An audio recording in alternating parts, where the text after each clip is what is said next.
भैया तू जा आज मैंने दुनिया चलो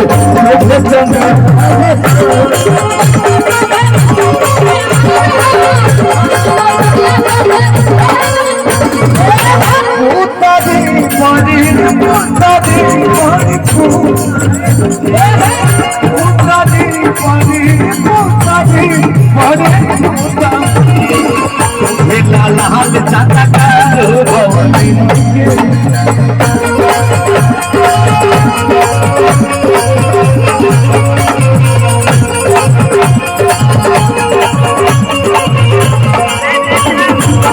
भैया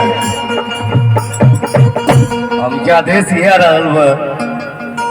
लड़का के जितना इतना दाल बनी जाए कृपया खाना के प्रबंध हो गइल बा जाके खाना खा ली जाए।